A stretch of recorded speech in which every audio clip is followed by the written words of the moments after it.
श्री स्वामी समर्थ.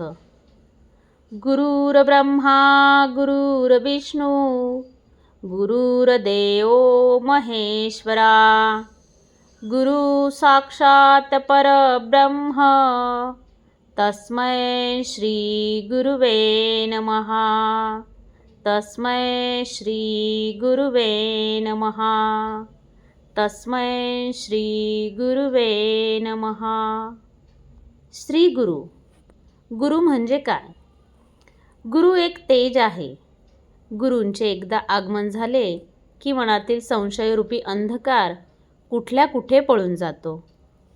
गुरु म्हणजे एक असा मृदुंग आहे की ज्याच्या एका झंकाराने अनाहत नाद ऐकू यायला सुरुवात होते.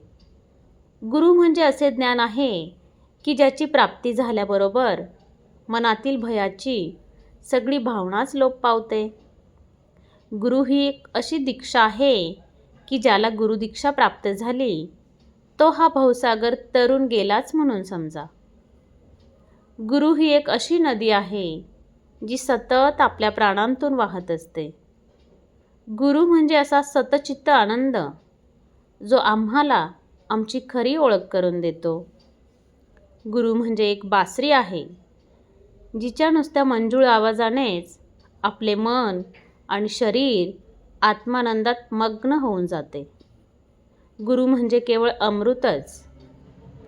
ह्या अमृताच्या सेवनाने तहान कायमची आणि परिपूर्ण शमते. गुरु म्हणजे एक अशी कृपाच जी केवळ काही भाग्यवान आणि सत्पात्री शिष्यांनाच प्राप्त होते आणि काहींना अशी कृपा मिळूनही ती मिळालेली त्यांना समजत नाही. गुरु कुबेराचा अक्षय्य खजिनाच आणि त्या खजिन्याचे मोल होऊनच कधीच शक्य नाही. गुरु म्हणजे एक प्रसाद आहे ज्याच्या भाग्यात असेल त्याला काहीच मागण्याची इच्छा उरत नाही. श्रीपादराजं शरणं प्रपद्ये.